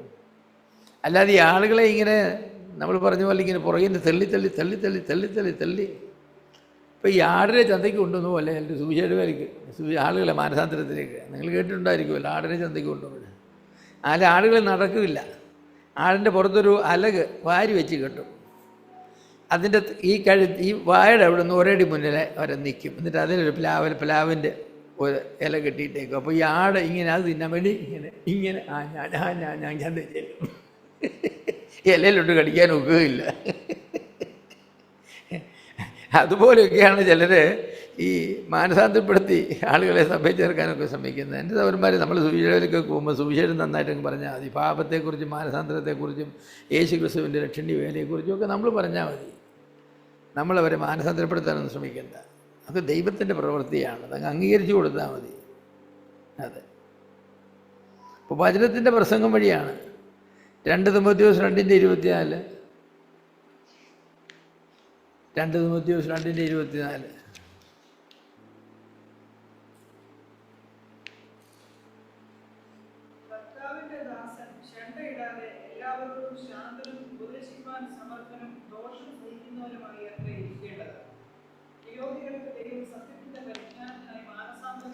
വിരോധികൾക്ക് ദൈവം മാനസാന്തരം നൽകുമോ എന്ന് വെച്ച്, ദൈവം മാനസാന്തരം നൽകുമോ എന്ന് വെച്ച്, അതാണ് നമ്മൾ കാത്തിരിക്കുന്ന. അതാണ് ദൈവത്തിന് മാനസാന്തരം നൽകുന്നുണ്ടോ എന്നുള്ളതാണ്. ഈ സുവിശേഷമൊക്കെ പ്രസംഗിക്കുമ്പോൾ ഈ മാനസാന്തരം വരുന്ന ചിലരുടെ ആൾ കണ്ണിൽ നിന്നൊക്കെ കണ്ണീര് വരും, ചിലരുടെ കണ്ണിൽ നിന്നൊന്നും വരില്ല. അത് അവരുടെ വ്യക്തിത്വത്തിൻ്റെ ഭാഗമാണ്. വൈകാരികത കൂടുതലുള്ള ആളുകൾ തുഴാന്ന് കരയും. ഭയങ്കര സ്ട്രോങ് വിൽ പവറുള്ള ആളുകളൊന്നും നമ്മൾ എന്തെല്ലാം പറഞ്ഞാലും അവർ കരഞ്ഞെന്ന് വരില്ല. അതിൻ്റെ അടുത്ത് അവർക്ക് മാനസാന്തരം ഉണ്ടാകുന്നതല്ല. ചിലപ്പോൾ ഈ കുടുകൂടെ കരയുന്നവൻ്റെ മാനസാന്തരം എന്ത് ചെയ്യും? ഒരു ദിവസം കൊണ്ടങ്ങ് പറ്റിപ്പോവും. മറ്റവനതെല്ലാം ചിന്തിച്ചപ്പോൾ അങ്ങനെയല്ലേ, കർത്താവ് അങ്ങനെയല്ലേ, ഞാനൊരു ഭാവിയ മനുഷ്യനല്ലേ, ദൈവം ചെയ്ത പാപങ്ങളൊക്കെ ഉണ്ടല്ലേ, ശരി ഞാനൊരു തീരുമാനം എടുക്കാൻ പോവാം എന്ന് പറയുന്നവൻ്റെ ആജീവനാന്തം ചിലപ്പോൾ അവൻ്റെ തീരുമാനം നിലനിൽക്കും. കാരണം അവൻ ചിന്തിച്ചാലോചിച്ചിട്ട് തീരുമാനം.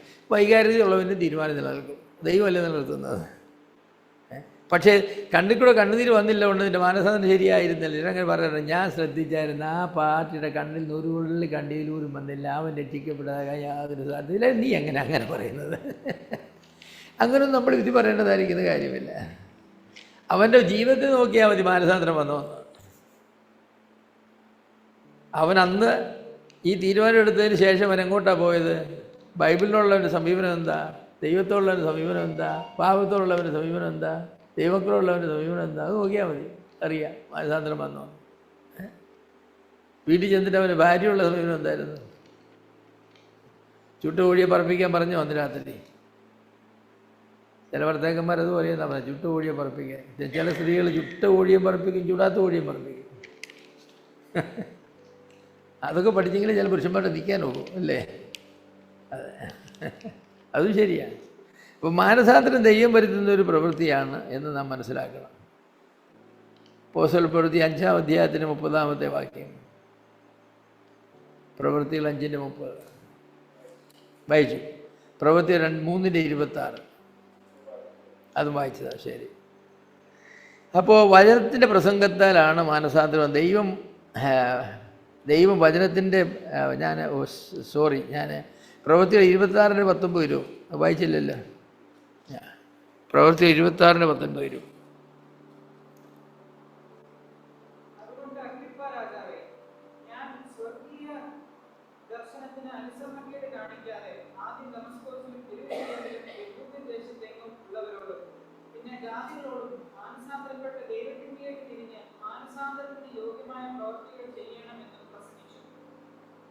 20 വായിച്ചു. അതെ, ദൈവത്തിങ്കിലേക്ക് തിരിയുക. അവിടെ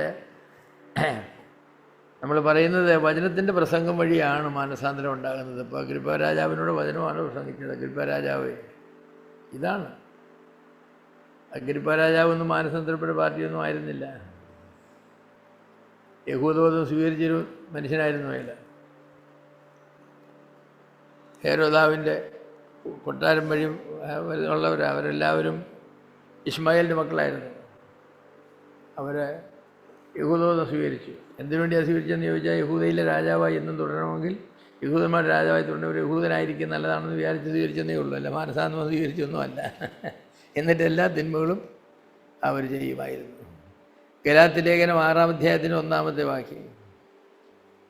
സഹോദരന്മാരെ, ഒരു മനുഷ്യൻ വല്ല തെറ്റിലും അകപ്പെട്ടു പോയെങ്കിൽ ആത്മീയരായ നിങ്ങൾ അങ്ങനെയുള്ളവനെ സൗമ്യതയുടെ ആത്മാവിൽ യഥാസ്ഥാനപ്പെടുത്തുവിൻ. നീയും പരീക്ഷയിൽ അകപ്പെടാതിരിക്കാൻ സൂക്ഷിച്ചുകൊള്ളുക. ഒരു മാനുഷിക വശം ഉണ്ടെന്നാണ് പറഞ്ഞത്, അവരെ യഥാസ്ഥാനപ്പെടുത്തുന്നതിൽ. പക്ഷെ എന്താ നാം ഉപയോഗിക്കുന്നതെന്ന് വെച്ചാൽ ദൈവവചനം ഉപയോഗിക്കുന്നത്. ദൈവവചനം ഉപയോഗിച്ചാണ്. 1 തെസ്സലോനിയർ 1:5, 6, 9, 10. 1:5 മുതൽ 10 വരെ.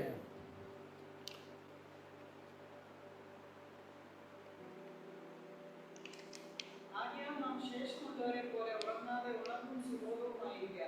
ഉറങ്ങുന്നവർ രാത്രിയിൽ ഉറങ്ങുന്നു, മദ്യപിക്കുന്നവർ രാത്രിയിൽ മദ്യപിക്കുന്നു. നാമോ പകലിലുള്ളവരാകിയാൽ വിശ്വാസവും സ്നേഹവും എന്ന കവചവും ശിരസ്ത്രമായ രക്ഷയുടെ പ്രത്യാശയും ധരിച്ചുകൊണ്ട് സുബോധമായിരിക്കുക. ദൈവം നമ്മെ ലോകത്തിനല്ല, നമ്മൾ ഉണർന്നിരുന്നാലും ഉറങ്ങിയാലും തന്നോടുകൂടെ ജീവിക്കേണ്ടതിന് നമുക്ക് വേണ്ടി മരിച്ച നമ്മുടെ കർത്താവ് യേശുക്രിസ്തു മൂലം രക്ഷയെ പ്രാപിപ്പാനത്രേ നിയമിച്ചിരിക്കുന്നത്. ദൈവത്തിന് മനുഷ്യനെ സംബന്ധിച്ചുള്ളതായിരിക്കുന്ന ആത്യന്തിക ഉദ്ദേശം എന്താണെന്ന് ചോദിച്ചാൽ രക്ഷ പ്രാപിക്കുക എന്നുള്ളതാണ്. അതാണ് ദൈവം ആഗ്രഹിക്കുന്നത്. അതിനാവശ്യമായ പ്രവൃത്തികളെല്ലാം ആ ദൈവം ചെയ്യുന്ന. മാനസാന്തരം അതിൻ്റെ ഒരു ഭാഗമാണ്. ദൈവവചനം പ്രസംഗിപ്പിക്കുക എന്ന് പറയുന്നത് അതിൻ്റെ ഒരു ഭാഗമാണ്. വിശ്വാസം ദൈവം നൽകുമെന്ന് നമുക്ക് പിന്നാലെ മനസ്സിലാക്കാനായിട്ട് കഴിയും. അടുത്ത ആഴ്ച ദൈവം ചോദിച്ചാൽ അതേക്കുറിച്ച് പറയാം. അപ്പോൾ ഇതൊരു വലിയ പ്രവൃത്തിയായിട്ടാണ് ഞാൻ പറയുന്നത്. വലിയൊരു പ്രവൃത്തിയാണ്.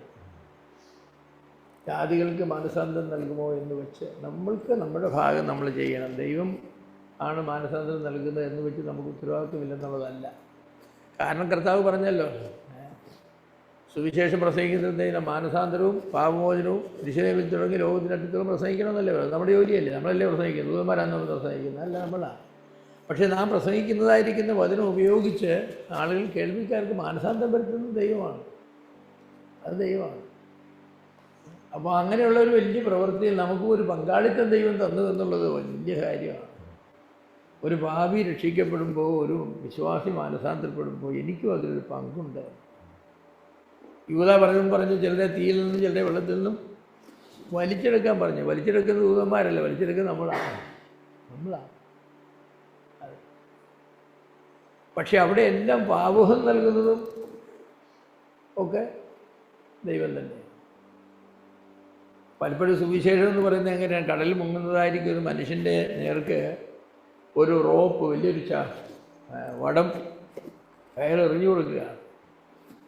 കരക്കിക്കുന്ന മനുഷ്യൻ ചെയ്യാവുന്ന അത്രയേ ഉള്ളൂ, എറിഞ്ഞു കൊടുക്കുക. ഇത് കയറി പിടിക്കേണ്ടതാരാ? അല്ലേ, പിടിച്ചു കഴിഞ്ഞാൽ വലിച്ചു കയറിക്കുകയായിരിക്കും. വലിച്ച് നമ്മുടെ ജോലി ഈ കയറെറിഞ്ഞുകൊണ്ടേ ഇരിക്കുക, പിടിക്കുന്നവരെ എറിഞ്ഞുകൊണ്ടിരിക്കുക. ചിലപ്പോൾ അത് അവൻ്റെ അടുത്ത് ചെല്ലും, ചിലപ്പോൾ അവൻ കയറി തൊട്ടന്നിരിക്കും. പക്ഷേ അവനിങ്ങനെ കയ്യും കെട്ടി പോക്കറ്റിലല്ല, അവനിങ്ങനെ തന്നെ ഞാൻ കിടക്കുക എന്നെങ്കിൽ ചാകാൻ വേണ്ടി അവൻ തന്നെ നിർണ്ണയിച്ച് കിടക്കുക എന്ന് വിചാരിക്കും. അല്ലേ ഉള്ളൂ, അതേ ഉള്ളൂ. പക്ഷേ ഈ കയറെ പിടിക്കണമെങ്കിൽ അവന് ദൈവകൃപ ആവശ്യമാണെന്നാണ്. അല്ലെങ്കിൽ കയറെറിഞ്ഞ് കൊടുക്കുന്ന എല്ലാവരും കരയ്ക്കെടുക്കണമല്ലോ, അടുക്കുന്നില്ലല്ലോ. അതിനുള്ളതായിരിക്കും ഒരു മോട്ടിവേഷൻ. മാനസാന്തരം. ഒരേ പാപം ചെയ്ത രണ്ടാളുകളോട് സുവിശേഷം പ്രസംഗിച്ചാൽ, അല്ലെങ്കിൽ വിശ്വാസികളോട് പാപത്തെക്കുറിച്ച് പ്രസംഗിച്ചാൽ, ഒരുത്തിൻ്റെ ഹൃദയം കഠിനമാകുന്ന കാണാം, ഒരുത്തിൻ്റെ ഹൃദയം ഉരുകുന്ന കാണാം. അതേക്കുറിച്ച് പറഞ്ഞ ചില വിശ്വാസികളെ മൺകെട്ട് കൊണ്ടും ചില വിശ്വാസികളെ ഐസ് കെട്ട് കൊണ്ടും ഉണ്ടാക്കിയിരിക്കുന്നത്. മൺകെട്ട് കൊണ്ടുണ്ടാക്കിയത് ചൂടടിച്ചാൽ എന്ത് പറ്റും? കൂടുതൽ കട്ടിയാകും, അല്ലേ? അതെ, അങ്ങനെയല്ല ഇഷ്ടി ഉണ്ടാക്കുന്നത്. മണ്ണും കൊണ്ട് ഉണ്ടാക്കിയിട്ട് വലുത് വെച്ച് ഉണങ്ങിയിട്ട് പിന്നെ എന്ത് ചൂളയിലെടുത്തിടും അല്ലേ, തീ അങ്ങോട്ട് കൊടുക്കും. അപ്പോൾ അവരെന്ത് ചെയ്യും? നല്ല കട്ടിയാകും. എന്നാൽ ഒരു ഐസ് കട്ട എടുത്ത് തീക്ക് എത്തിയിട്ട് നോക്കിയാൽ എന്ത് പറ്റുമോ? അല്ലെ വാക്സ് ആണെങ്കിൽ എന്ത് പറ്റും? ഉരുകും. അതാണ് ചില വിശ്വാസികൾ ഈ മൺകട്ട കൊണ്ടുണ്ടാക്കിയവരാണ്. അവരൊക്കെ ദൈവശിക്ഷാപതിയും പരീക്ഷണങ്ങളും നടത്തിയാൽ അത് കട്ടിയാകുക അല്ലാതെ ഉരുകയില്ല. വേറെ ചിലർ അങ്ങനെയല്ല. മെഴുക് സമാനം ഉരുകും. മെഴുക് സമാനം ഉരുകും. അങ്ങനെ ഉരുകും. നിങ്ങളുടെ ഹൃദയം എങ്ങനെയുള്ളതാണ്? മണ്ണുകൊണ്ടുണ്ടാക്കിയ കുഴച്ച മണ്ണുകൊണ്ടുണ്ടാക്കിയ ഹൃദയമാണോ അതോ മെഴുകൊണ്ടുണ്ടാക്കിയ ഹൃദയമാണോ? അതൊക്കെ വളരെ പ്രധാനപ്പെട്ട വിഷയങ്ങളാണ്. അപ്പോൾ എങ്ങനെയാണ് മാനസാന്തരം ഉണ്ടാകുന്നത്? വചനത്തിൻ്റെ പ്രസംഗം വഴിയാണ്. പിന്നെ വചനത്തിൻ്റെ പ്രസംഗം മാത്രമല്ല, ദൈവത്തിൻ്റെ നന്മയാൽ ഉണ്ടാകുമെന്നാണ്. ദൈവത്തിൻ്റെ ശിക്ഷാ നടപടികൾ, ദൈവഹിതപ്രകാരമുള്ള ദുഃഖം, ദൈവമഹത്വത്തെക്കുറിച്ചുള്ള അറിവ്, ഇതെല്ലാം മാനസാന്തരം ഉണ്ടാക്കാനുള്ളതായിരിക്കുന്ന ദൈവത്തിൻ്റെ വഴികളാണ്. നമുക്ക് ദൈവം അനുവദിച്ച് അടുത്ത ആഴ്ച കൂടുതലെക്കുറിച്ച് ചിന്തിക്കാം. ദൈവനാമം മഹത്വപ്പെടുമാറാകട്ടെ.